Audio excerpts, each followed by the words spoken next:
Women, you say, like Lana Clarkson, beautiful, intelligent, struggling to make a career in an area, both a career and a locale that throws constant obstacles in their way. Hollywood's bright lights often hide its darkest secrets. Some of its brightest stars, who once dazzled the world, had their lives cut short by brutal acts of violence. Get ready to discover the tragic stories of 20 Hollywood celebrities who were brutally murdered. These stories will leave you shocked and remind us all that fame and fortune cannot shield anyone from the darkest fates. Number 20, David Huffman. David Huffman was a talented American actor who made a mark in the 1970s and 1980s, often in leading and supporting roles, though he didn't always get the recognition he deserved. His career, filled with potential, was tragically cut short in 1985 when he was murdered. Huffman spent several years on Broadway and was frequently seen in supporting roles on television. He gained attention for his performance in the 1979 film Tom Edison, The Boy Who Lit Up the World. This role led to a series of notable appearances in films like Ice Castles, Fist, Blood Beach, St. Helens, and Firefox. Huffman was married to Phyllis Huffman, and they had 2 children. In 1985, after bringing cookies to say goodbye to one of his Mice and Men castmates at the Old Globe Theater in San Diego, Huffman saw a thief breaking into a motorhome. He chased the thief into a Balboa Park canyon where he was tragically stabbed twice with a screwdriver. He was just 39 years old and was set to start filming the TV miniseries North and South the following week. The attacker was sentenced to 26 years in prison in 1986. Number 19, Lana Clarkson. Lana Clarkson, best known for her role in Roger Corman's low-budget Barbarian Queen movies, was a B-movie actress who never achieved the fame she hoped for in life. She made numerous appearances in popular American TV shows of the 70s and 80s, including Three's Company, The Jeffersons, Knight Rider, and The A-Team. Tragically, Clarkson gained lasting notoriety due to her death in 2003. On February 3, 2003, she was found dead in record producer Phil Spector's mansion. Earlier that night, Clarkson met Spector while working at the House of Blues in Los Angeles. They left together in his limousine and went to his mansion. According to reports, about an hour after they arrived, Spector's driver heard a gunshot. Spector then exited the house holding a gun and allegedly said, "I think I just shot her." Spector later claimed Clarkson's death was an accidental suicide and that she kissed the gun. Spector was charged with Clarkson's murder and, after a mistrial in 2007, was retried and found guilty of second-degree murder on April 13, 2009. He was sentenced to 19 years to life in prison and died in 2021 while serving his sentence. In 2012, Lana Clarkson's mother, Donna Clarkson, settled a wrongful death civil lawsuit with Spector and his insurance company. The terms of the settlement were not disclosed. Number 18, Salome Jr. Salome Jr. had a rough start, kicked out of parochial school and joining a Bronx street gang by the age of 8. Luckily, his mother got him into dance school, and after a robbery arrest at 10, he was given a choice: juvenile detention or acting school. He chose acting and soon appeared in The Rose Tattoo and as the young prince in The King and I. At just 16 years old, Mineo starred in 6 Bridges to Cross alongside Tony Curtis and played Plato in Rebel Without a Cause with James Dean. His role in Rebel Without a Cause earned him a Best Supporting Actor nomination, and he was nominated again for his role in Exodus.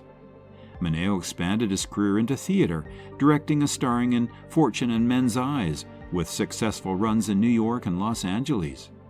He continued working in TV and on film in the 1960s and 1970s, including roles in Escape from the Planet of the Apes and Harry O. In 1975, he returned to the stage with the San Francisco production of P.S. Your Cat is Dead. Tragically, on February 12, 1976, Mineo was attacked and fatally stabbed by a stranger, Lionel Ray Williams, who was later convicted and sentenced to life in prison. Despite his untimely death, Mineo's legacy lives on through his extensive body of work in TV and film. Number 17, John Eric Hexum. In the early 1980s, John Eric Hexum was the rising star everyone was talking about. With his good looks and talent, he seemed like the next big thing in Hollywood. Tragically, his life was cut short by a freak accident involving a self-inflicted gunshot wound. Born and raised in Englewood, New Jersey, John Eric was musically gifted from a young age, playing the horn, violin, and piano. He attended Case Western Reserve University before transferring to Michigan State University, where he studied biomedical engineering and later philosophy. While at MSU, he played football and DJ'd under the name Yukon Jack, before catching the eye of John Travolta's manager, Bob Lamond. Hexum turned down roles in shows like The Dukes of Hazzard and Chips before landing his first major role in Voyagers as Phineas Bogg. He then starred as Tyler Burnett in Making of a Male Model and as Mac Harper in Cover Up. On October the 12th, 1984, after a long day on the set of Golden Opportunity, Hexum, frustrated by delays, playfully put a prop .44 Magnum revolver to his head and pulled the trigger. The blank cartridge wadding caused fatal injuries.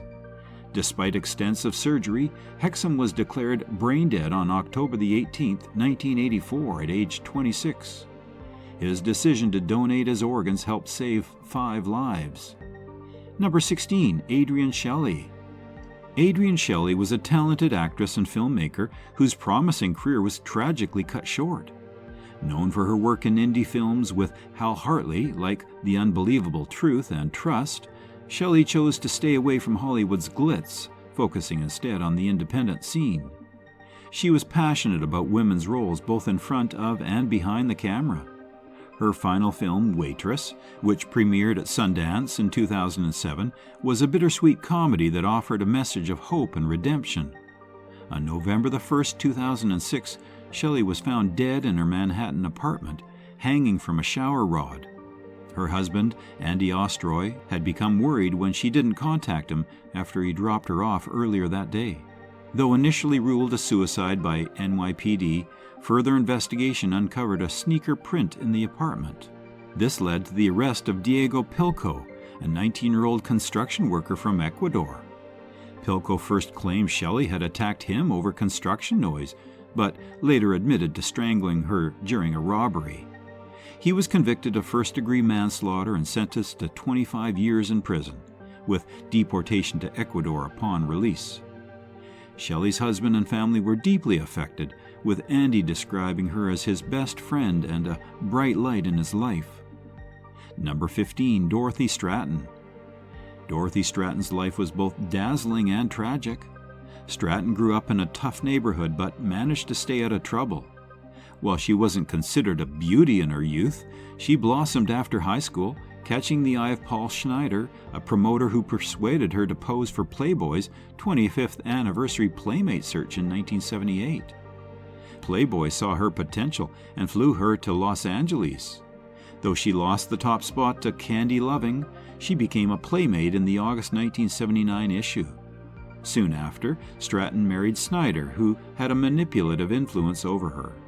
Despite her rising fame, including roles in Americathon and Skate Town USA, and being featured in the ABC TV special From the Playboy Mansion, her personal life was troubled. By 1980, she was named Playboy's Playmate of the Year, but her marriage was falling apart. In a tragic turn, Snyder, enraged by Stratton's growing relationship with director Peter Bogdanovich, convinced her to visit their old apartment. There he tied her up, assaulted her, and fatally shot her before turning the gun on himself. Since her death, Stratton has become something of a minor cult fixture, with several movies, a song, and books about her. Her final film, They All Laughed, was released posthumously. Number 14, Marvin Gay. Marvin Gay was a legendary soul and R&B artist who shaped Motown's sound in the 1960s. He started as a session musician before launching a successful solo career that earned him titles like the Prince of Motown and Prince of Soul. Some of his classic Motown hits include Ain't That Peculiar, How Sweet It Is to Be Loved by You, and I Heard It Through the Grapevine. He also teamed up with stars like Mary Wells, Tammy Terrell, and Diana Ross. In the 1970s, Gay pushed the boundaries of Motown with groundbreaking albums like What's Going On and Let's Get It On. His work influenced R&B subgenres like Quiet Storm and neo-soul. His song Sexual Healing from the album Midnight Love won him his first Grammy Awards. His last appearances were all at the 1983 NBA All-Star Game and the Motown 25 Special. Tragically, on April 1, 1984, the day before his 45th birthday, Gay was fatally shot by his father, Marvin Gay Sr., during an argument. Gay Sr. pleaded no contest to voluntary manslaughter and received a suspended sentence and probation.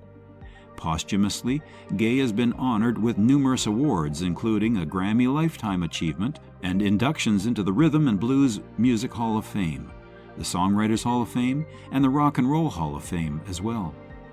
Number 13, Marie Trintignant. Marie Trintignant was a French actress who starred in over 30 films during her 36-year career. Her family was deeply rooted in the film industry. Her father was an actor, and her mother was a director, producer, and screenwriter. Marie made her screen debut at age 4 in My Love, directed by her mother and starring her father. She gained critical acclaim with Ciel Noir and played a young prostitute in Claude Chabrol's Une affaire de femme. Despite a serious car accident in 1990, she continued to work prolifically, appearing in films like Les Amants de Poneuf and Wild Target. She acted alongside her then-husband François Cluzet in The Apprentices and reunited with Guillaume Depardieu in White Lies. 2 of her films, Jeanne Saint-Jean and Colette, were released posthumously. Marie enjoyed portraying marginalized women and tragic heroes, feeling a strong connection to characters who spoke for the voiceless. Her roles spanned both comedies and tragedies. In 2003, Marie began an affair with Bertrand Cantat, lead singer of Noir Désir. While in Lithuania for a film project, Cantat, in a jealous rage, severely beat Marie during an argument. She died days later from her injuries. Cantat was convicted of murder and served 4 years of an 8-year sentence. Marie's tragic death sparked significant discussions about domestic violence and the leniency often showed towards perpetrators. Number 12, Roger Troutman. Roger Troutman was a key figure in American funk music, known for his talents as a singer, songwriter, record producer, and multi-instrumentalist. He founded the band Zap, which became a major influence on West Coast hip-hop through heavily sampling of their music. Troutman was famous for using the talkbox, a device that modifies vocal effects by connecting to an instrument like a keyboard or guitar. He used a custom talkbox called the Electro Harmonix Golden Throat with a Moog Mini Moog and later a Yamaha DX100 FM synthesizer. As the leader of Zap and through his solo work, Troutman produced numerous funk and R&B hits in the 1980s and frequently collaborated with hip-hop artists in the 1990s. Tragically, on April 25, 1999, Troutman was found critically wounded outside his recording studio in Dayton, having been shot multiple times. He died during surgery at Good Samaritan Hospital. His brother Larry was discovered dead in a car nearby from a self-inflicted gunshot wound. Witnesses reported seeing the car leave the scene, leading to the belief that Larry shot Roger before taking his own life. Number 11, Selena Quintanilla Perez. Selena was an American singer known for her vibrant performances and smooth voice, which brought Tejano music, a lively mix of jazz, country, and German polka with accordion riffs, to life. Fans dubbed her the Queen of Tejano and the Latin Madonna. She was on the brink of crossover success with her first English-language album when her life was tragically cut short. In 1989, Selena signed with EMI Latin and released her debut solo album, Selena. She followed it with several albums including Ven Conmigo and Entre a Mi Mundo. Her debut, Buenos Amigos, and Salvadoran singer Alvaro Torres broadened her audience. In 1992, she married Chris Perez, the leading guitarist of her band, Los Dinos. Selena made history in 1994 by winning a Grammy for Best Mexican-American Album for Selena Live. She also launched a clothing line and opened 2 boutiques. Her album, Amor Prohibido, released the same year, featured hits like Amor Prohibido and Beady Beady Boom Boom, earning a Grammy nomination in 1995. While working on her first English-language album, Selena confronted Yolanda Salvador, the founder of her fan club, over embezzlement suspicions. Tragically, Salvador shot Selena, who died hours later in a Corpus Christi hospital. Selena's posthumous album, Dreaming of You, debuted at #1 on the Billboard 200, a first for a Latina artist. Her life inspired books, movies, and the Netflix series Selena, the Series, which premiered in 2020. Number 10, Mia Zapata. Mia Zapata grew up listening to Bessie Smith, Billie Holiday, Jimmy Reed, Ray Charles, and Hank Williams. She was also a talented poet and artist. In 1986, she formed the Gits with classmates at Antioch College in Ohio.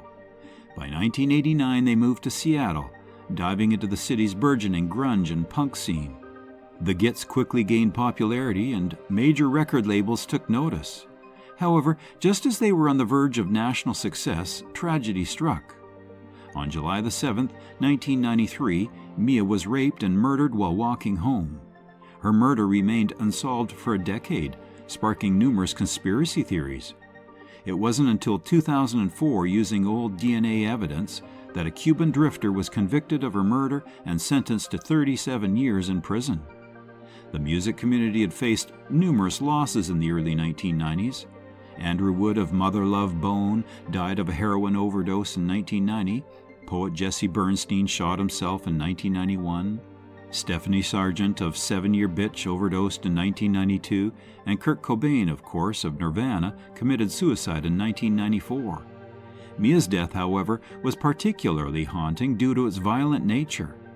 Many bands disbanded after her murder, and her posters still hang in clubs and cafes today. In response, friends created Home Alive, a women's self-defense group, organizing fundraisers, concerts, and CDs with Seattle's music elite, including Pearl Jam, Heart, and the Presidents of the United States. Joan Jett even recorded an album with the surviving members of the Gits. Number 9, Danny Lockin. Daniel Lockin was an American actor and dancer, best known for playing Barnaby Tucker in the 1969 film Hello, Dolly. In 1967, he married dancer Kathy Hawes, and their son Jeremy was born in 1969. The couple divorced later that year. After the divorce, Lockin resumed touring with Hello, Dolly until the tour ended. However, his career declined due to substance abuse, and he moved in with his mother in Anaheim, California. By 1974, he was helping run the Gene Lockin Dance Studio, which closed in early 1977. He then began teaching at another dance studio. On August 21, 1977, Lockin went to a gay bar in Garden Grove, California, where he met Charles Leslie Hopkins, a 34-year-old unemployed medical clerk with a criminal record. Hours later, Hopkins called the police, claiming a man had tried to rob him. When the police arrived, they found Lockin's body in Hopkins' apartment, stabbed 100 times and mutilated after death. He was arrested immediately. Lockin's tragic end overshadowed his contributions to the arts, but his legacy as a talented performer lives on through his memorable role in Hello, Dolly. Number 8, Christina Grimmie. Christina Grimmie was a talented American singer and YouTuber who first captivated audiences by posting song covers on YouTube in 2009. Her debut EP, Find Me, helped her channel hit a major milestone, reaching 1 million subscribers. After surpassing 2 million subscribers, she released her debut studio album, With Love, which solidified her growing fame. Her star continued to rise when she competed on Season 6 of The Voice, finishing in 3rd place. Her coach, Adam Levine, was so impressed that he promised to sign her to his label, 222 Records, regardless of the outcome. Lil Wayne also offered her a spot on Young Money Entertainment. Although she briefly signed with Island Records, she was soon dropped. In 2016, Grimmie released her second EP, Side A, and made her only film appearance in The Matchbreaker. Tragically, on June 10, 2016, Grimmie's promising career was cut short in the most shocking and devastating way. She was signing autographs after a concert at the Plaza Live in Orlando, Florida. She was brutally gunned down by a deranged fan. The news of her death sent shockwaves through the music world and left her fans heartbroken. In 2017, her follow-up EP, Side B, and her final album, All Is Vanity, were released posthumously. Her YouTube channel reached 4 million subscribers in 2019, though it fell to 3.91 million by January of 2024. Number 7. John Lennon. John Lennon, a founding member of the Beatles, was a musician, writer, and political activist who left an indelible mark on the music world. Along with Paul McCartney, he formed one of the most celebrated songwriting duos ever. Lennon's work, both with the Beatles and as a solo artist, was renowned for its wit, passion, and poetry. After the Beatles' messy breakup in 1970, Lennon carved out his own musical identity, first as an experimental rocker with his wife Yoko Ono, and later with iconic songs like Imagine and Woman. On December 8, 1980, in New York, Lennon signed an autograph for Mark David Chapman before heading to a recording studio. After returning to his apartment building, the Dakota, Chapman shot Lennon twice in the back and twice in the shoulder. Lennon was rushed to Roosevelt Hospital, but was pronounced dead on arrival at 11:15 p.m. Lennon's death shocked the world and turned him into a symbol of peace and hope. His legacy, through his music and activism, continues to inspire and influence future generations, reminding us of his message of love and unity. Number 6. Judith Eva Barcy. Judith Eva Barcy, an only child, had an incredible rise to fame after being discovered at a San Fernando Valley skating rink at just 5.5 years old in 1983. Despite being mistaken for a younger child, Judith landed her first commercial for Donald Duck Orange Juice and went on to appear in up to 100 commercials, TV episodes, and 3 major films. However, Judith's seemingly perfect life was marred by trouble at home. Starting in 1985, her father, Joseph, would come home drunk and refuse to let Maria work, forcing the family on welfare briefly. By 1986 and 1987, Judith's career took off, earning around $100,000 a year, which allowed her family to move into a nice 4-bedroom house in West Hills. But as Judith's career soared, her father became increasingly abusive and threatening, while Judith developed compulsive habits like biting her nails and plucking her eyebrows. Despite multiple calls to Child Protective Services, the case was not pursued due to emotional rather than physical abuse and Maria's reluctance to press charges. Tragically, on July the 27th, Eunice Daly, a neighbor, heard a loud bang and discovered that the Barcy house had been set on fire. The bodies of Judith and her family were found shot dead. Judith's toys that survived the fire were donated to Goodwill, and her best friend continued to care for her cats for months. Number 5. Rob Knox. Robert Arthur Knox was an English actor best known for his role as Marcus Belby in Harry Potter and the Half-Blood Prince. He had signed on to appear in the sequel, Harry Potter and the Deathly Hallows, Part 1. In 2007, Knox landed the part of Marcus Belby in the 6th Harry Potter film based on J.K. Rowling's popular book series. Although his character didn't make it into the final novel, Knox was set to reprise his role in the next installment. Knox, who attended Beth's Grammar School in Bexley, started acting at age 11 years old. He landed small roles in British TV shows like The Bill and After You're Gone, and Trust Me, I'm a Teenager. His film debut came as an extra in King Arthur. Tragically, Knox's life was cut short when he was stabbed outside a bar in Sidcup, southeast London, in May of 2008 while trying to defend his brother.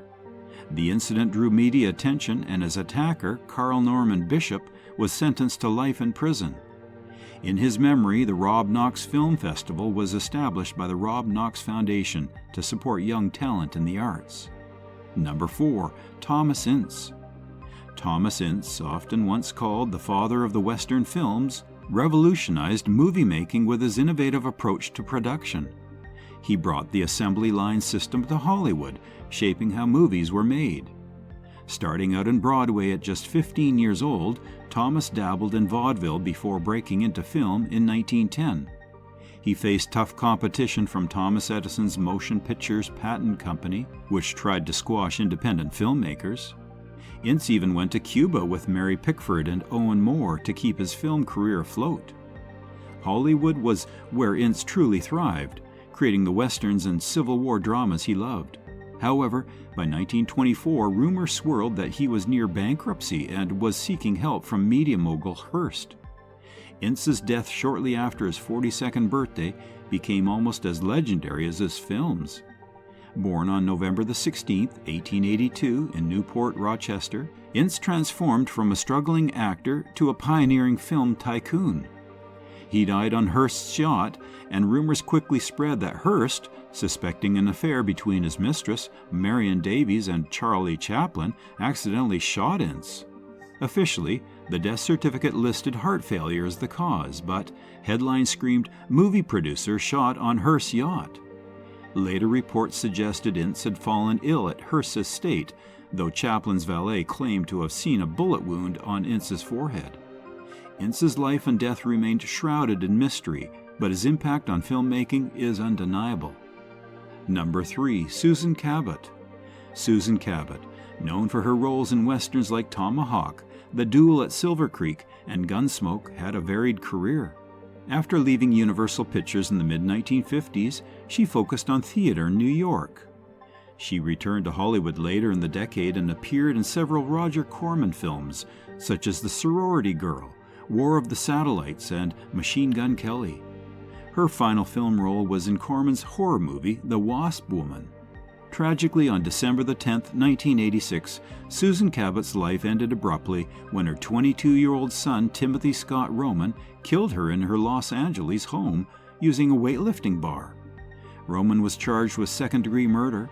During the trial, he claimed his mother had awakened him while screaming, mistaking him for someone else and calling for her own mother. When he tried to help her, she allegedly attacked him with a barbell and a scalpel. Roman said he acted in self-defense by grabbing the bar and striking her repeatedly. Roman hid the bar and scalpel and told the police an unknown person in a ninja mask was the culprit. His defense argued that his reaction was influenced by drugs he took for dwarfism and pituitary issues, which were tainted by kuru, a disease. The charge was later reduced to involuntary manslaughter due to the lack of premeditation. After a brief deliberation, Judge Darlene E. Shimp convicted Roman of involuntary manslaughter. He was sentenced to 3 years probation and psychiatric counseling, with credit for time served. Timothy Roman passed away in 2003.